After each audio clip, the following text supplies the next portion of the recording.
Hi friends. இன்னைக்கு இந்த வீடியோல நம்ம என்ன பார்க்க போறோம்னா, ஒரு சப்போர்ட் எப்படி ட்ராப் பண்றதுன்னு பார்க்கலாம். அதுவும் ட்ரெண்ட் லைன் சப்போர்ட். ஓகேவா? நீங்க ஒரு ஹரிசாண்டல் சப்போர்ட் ஆல்ரெடி மார்க் பண்ணியிருப்பீங்க. சப்போர்ட் அண்ட் ரெசிஸ்டன்ட் எப்படி மார்க் பண்றத நம்ம ப்ரீவியஸ் வீடியோல குடுத்துருக்கோம். செக் பண்ணி பாருங்க. அத பார்த்துட்டு சப்போர்ட் அண்ட் ரெசிஸ்டன்ட் நீங்க மார்க் பண்ணி வச்சிருப்பீங்க. இதுல மார்க்கெட் சப்போர்ட்ல இருந்து பை நடக்கும். சப்போர்ட்ல பை பண்ணியிருப்பீங்க. மார்க்கெட் டார்கெட் உங்களோட ரெசிஸ்டன்ட் டார்கெட்டா இருக்கும். டார்கெட் போய் ரீச் ஆகிரும். மார்க்கெட் அங்கிருந்து கீழே வரும். நீங்க உங்களோட சப்போர்ட் இங்க இருக்குன்னு வெயிட் பண்ணிட்டு இருப்பீங்க. மார்க்கெட் இங்க இருந்து மேல போக ஆரம்பிச்சிடும். உங்களுக்கு என்ன ரீசனுக்காக மேல போச்சுன்னு தெரியாது. ஏன் இங்க வரலன்னு நீங்க வெயிட் பண்ணிட்டு இருப்பீங்க. மார்க்கெட் இங்க இருந்து மேல போயிடும். அகைன் மேல ரெசிஸ்டன்ட் இருக்குன்னு தெரியும். இங்க போய் ரீச் ஆயிரும். டார்கெட் ரீச் ஆயிட்டு மார்க்கெட் அகைன் கீழே வரும். ஓகேவா? இது ஒரு சப்போர்ட்டா இருந்துச்சு. இப்போ இது ஒரு சப்போர்ட்டா இருக்கு. ஓகேவா? இங்க இங்க வந்து இதுக்கு நேரம் இது இந்த பிரைஸ்க்கு வந்துட்டு மார்க்கெட் மேல போகும்னு நினைப்பீங்க. ஆனா மார்க்கெட் இங்க இருந்தே மார்க்கெட் மேல போக ஆரம்பிச்சிடும். ஸோ இங்க இருந்து மேல போக ஆரம்பிக்கும். உங்களோட டார்கெட் போய் உங்களோட ரெசிஸ்டன்ட்ல டார்கெட் ரீச் ஆயிரும். ஸோ இங்க இருந்து மார்க்கெட் கீழே வரும். நீங்க இங்க ஒரு சப்போர்ட் இருக்கு. இங்க ப்ரீவியஸா சப்போர்ட் இருக்குன்னு பார்த்துருப்பீங்க. இங்க ஒரு சப்போர்ட் மார்க்கெட் இங்க வரும்னு வெயிட் பண்ணுவீங்க. இல்லைன்னா மார்க்கெட் இது ஒரு சப்போர்ட்டா எடுத்து இதுவரை வரும்னு பார்ப்பீங்க. ஆனா மார்க்கெட் இங்க இருந்தே மேல போயிடும். அகைன் ரெசிஸ்டன்ட் போய் டார்கெட் ரீச் ஆயிரும். அகைன் கீழே வர்றது இங்க ஒரு சப்போர்ட் இருக்கு. இங்க ஒரு சப்போர்ட் இருக்கு. இங்க ஒரு சப்போர்ட் இருக்கு.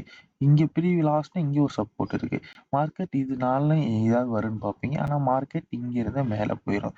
எதுக்காக மார்க்கெட் இந்த மாதிரி மேல போகுதுன்னா, ஓகேவா?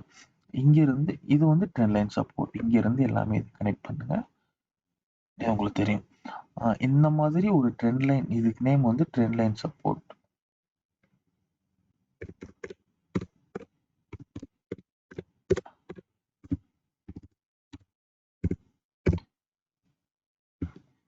இதுக்கு நேம் வந்து ட்ரெண்ட் லைன் சப்போர்ட். இங்க இருந்து பை பண்றவங்க இங்க இருந்து டார்கெட் புக் பண்ணிடுவாங்க.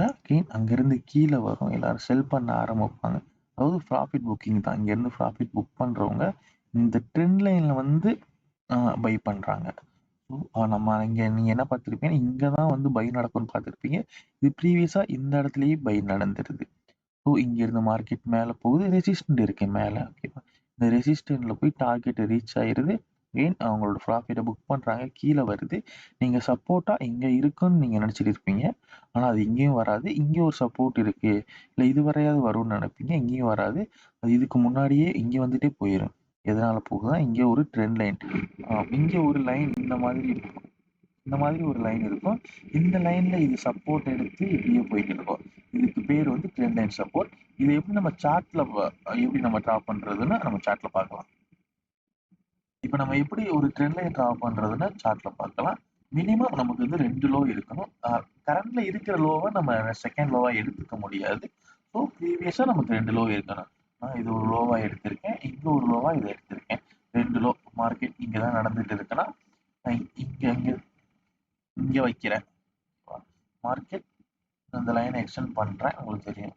மார்க்கெட் இங்க முடிஞ்சிருச்சு. அகைன் கீழே இந்த ட்ரெண்ட் லைன் பை பண்ணும்போது மார்க்கெட் இங்க டச் பண்ணிருச்சு. நான் 2 லைனை எடுத்து நான் ட்ரா பண்ணிட்டேன். இப்போ மார்க்கெட் வந்து மேல போயிட்டு இருக்கு. அதே ட்ரெண்ட் லைனை டச் பண்ணும்போது நான் பை பண்ணலாம். இங்க இருந்து மார்க்கெட் மேல போகணும். அதுக்கு சம் கண்டிஷன்ஸ் எல்லாமே இங்க இருக்கு. ஓகேவா? கேஸ் அந்த மாதிரி இல்லாம பிரேக் பண்ணிருச்சுன்னா மார்க்கெட் எங்க வரும்? இது வந்து பிரேக் பண்ணிருச்சு. இது trend line break out. Trend line break இல்லாம இருந்தா அகைன் மேல போயிருக்கும். அகைன் வந்து மேல போயிருக்கும். அகைன் வந்து இந்த ட்ரெண்ட் லைன் டச் பண்ணிட்டு அகைன் மேல போயிருக்கும். நாம அந்த மாதிரி ஸ்டாக்ஸ் அடுத்து பார்க்கலாம். இங்க ஒரு லோவா இருக்கு. நான் ஒரு ட்ரெண்ட் லைன்னா இங்க இந்த லைனை நான் டச் பண்றேன். நான் இங்க இருந்து லைன் எடுக்கிறேன். இந்த லைன் டச் ஆகுமான்னு நான் செக் பண்றேன். இது டச் ஆகுமான்னு செக் பண்ணுறேன். இந்த லைன் எனக்கு டச் ஆகல. ஸோ இது எனக்கு டச் ஆகுது. நான் இதுவே கனெக்ட் பண்றேன். இதுல பாடியில கனெக்ட் பண்ணணுமா, விக்ல கனெக்ட் பண்ணணுமான்னு பாருங்க. இது இது வந்து பாடியில இருக்கு. இது வந்து விக்கு சாரி, இது பாடி கனெக்ட் ஆயிருக்கு. இது வந்து விக்கு இல்ல. கேஸ் வந்து இங்க ஒரு சின்னதா விக்கு வந்துச்சுன்னா இது கனெக்ட் ஆகும். இங்கேயும் ஒரு சின்னதா ஒரு விக்கு உங்களுக்கு கீழே வந்துச்சுன்னா நீங்க இந்த பாடி இந்த விக்லையும் கனெக்ட் பண்ணலாம், இந்த விக்லையும் கனெக்ட் பண்ணலாம். மாறி இங்க ஆகாம இதுல கனெக்ட் ஆயிருக்கும். இந்த மாதிரி நீங்க பாடி பிளஸ் விக்கு 2மே இது ஒரு பாடி ஒரு விக் அந்த மாதிரி வந்தா கூட நீங்க எடுத்துக்கலாம். இதுல இங்க இருந்து பை பண்ண ஆரம்பிச்சிருக்காங்க, மேல போகுது, உங்களோட ப்ராஃபிட் நீங்க புக் பண்ணிருக்காங்க. ஆனாலுமே ட்ரெண்ட் லைன் வந்து டச் பண்ணல. இந்த ட்ரெண்ட் லைனை டச் பண்ணா மட்டும் தான் நீங்க பை பண்ணுவீங்க. அதான் சம் கண்டிஷன்ஸ் வரணும். அகைன் மார்க்கெட் மேல போனது, இங்க வந்தோடனே ட்ரெண்ட் லைன் வந்துருச்சு. நீங்க வந்து பை பண்ண ஆரம்பிச்சிருப்பீங்க, மேல போயிருக்கும். உங்க டார்கெட் எதுதான் வைங்கன்னா ப்ரீவியஸ் ஹரிசாண்டல் சப்போர்ட் இங்க தான் இருக்கு. ஸோ உங்களோட டார்கெட் நீங்க புக் பண்ணுவீங்க. அகைன் கீழே வர்றது உங்களுக்கு ட்ரெண்ட் லைனை டச் பண்ணிருச்சு. ட்ரெண்ட் லைனை டச் பண்ணிருச்சு, மேலே போனது உங்களோட ப்ராஃபிட், உங்களோட ஹரிசாண்டல் சப்போர்ட்டுக்கும் மார்க்கெட் மேப் போயிருச்சு. உங்களோட ப்ராஃபிட் புக் பண்ணியிருப்பீங்க. அகைன் இங்க வந்தது, இங்க டச் பண்ணிட்டு இருந்திருக்கு. அடுத்த நாள் உங்களுக்கு கேப் ஓப்பன் ஆகி மேலே போயிருக்கணும், இல்லை ஃபிளாட்டா ஓப்பன் ஆகி மேலே போயிருக்கணும். இது வந்து பிரேக் அவுட் ஆயிருச்சு. ஸோ இது வந்து ட்ரெண்ட் லைன் பிரேக் அவுட். இதை நம்ம வந்து அப் ட்ரெண்டுக்கு பார்த்தாச்சு, அடுத்து டவுன் ட்ரெண்டுக்கு பார்க்கலாம். ஏன் ஹை எல்லாமே நம்ம கனெக்ட் பண்ணலாம். நான் ஹை எல்லாமே கனெக்ட் பண்றேன் பாருங்க. அதுக்கப்புறம் நம்ம வேணும்னா சேஞ்ச் பண்ணிக்கலாம். எனக்கு கனெக்ட் ஆகலைன்னா சேஞ்ச் பண்ணிக்கலாம். இதுல இதை கனெக்ட் பண்றதை விட இதை கனெக்ட் பண்ணா கரெக்டா இருக்கும்னு நினைக்கிறேன். இதை மட்டுமே கனெக்ட் பண்ணா கரெக்டா இருக்கும் நினைக்கிறேன். இல்ல இது கனெக்ட் ஆகல. ஸோ நம்ம இங்க இருந்து இது எடுத்துக்கலாம். இதுதான், இது கரெக்டா இருக்கு. இங்க இருந்து செல் பண்ண ஆரம்பிச்சிருக்காங்க. அங்கே இங்க டச் பண்ணிருக்கு. ஸோ இங்க இருந்து எல்லாருமே செல் பண்ண ஆரம்பிச்சிருக்காங்க. நீங்க டச் பண்ணோம்னா, நீங்க டச் பண்ணாதான் செல் பண்ணுவீங்க.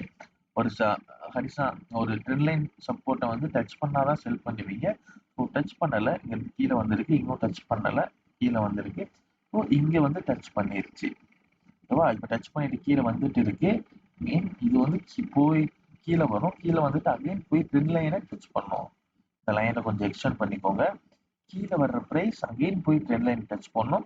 டச் பண்ணும்போது உங்களுக்கு ஒரு இந்த இடத்துல ஒரு கண்டிஷன், அதாவது பை செல் பண்றதுக்கான கண்டிஷன் கிடைக்கும். இது கிடைச்சிச்சுன்னா நீங்க செல் பண்ணலாம். இந்த மாதிரி உங்களுக்கு ஸ்டாக் மார்க்கெட்டை பத்தி ரெகுலரா வீடியோஸ் வேணும்னா நம்ம சேனலை சப்ஸ்கிரைப் பண்ணி வச்சுக்கோங்க. உங்க ஃப்ரெண்ட்ஸ்க்கு ஷேர் பண்ணுங்க.